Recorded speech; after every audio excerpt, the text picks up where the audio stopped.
ठाकुर जी इतनी व्याकुल भरी दृष्टि से देख रहे हैं उस फल बेचने वाली को कि कहीं चली ना जाए, वहां से पहले मैं जाके आते फल ले लूं। ठाकुर जी के उस रूप को देखते ही वो फल बेचने वाली वहीं रुक गई, देखने लगी सुंदर से ठाकुर जी।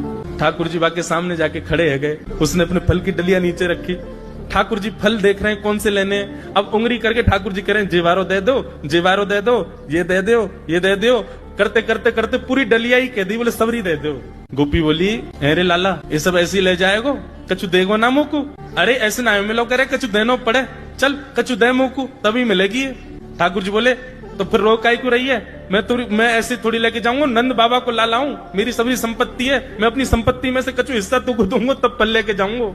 अच्छा दियो कहा देगो संपत्ति में। तो जितने गेहूं ठाकुर जी भर के लाए वहां में से केवल एक बचो ठाकुर जी के हाथ में, और ठाकुर जी मुट्ठी खोल के वो एक गेहूं ले में, और बड़े संकोच बस कि अब एक ही बच्चों कहा करूं, ले जी है। उस एक गेहूं के दाने को अपने हाथ में लेकर के कोमल से ठाकुर जी की उस मुखाकृति को देख करके वो फल बेचने वाली की तो सुध बुद्धि चली गई। ठाकुर जी बोली अरे नजर लगावेगी मुकू, चल जल्दी फल दे दे।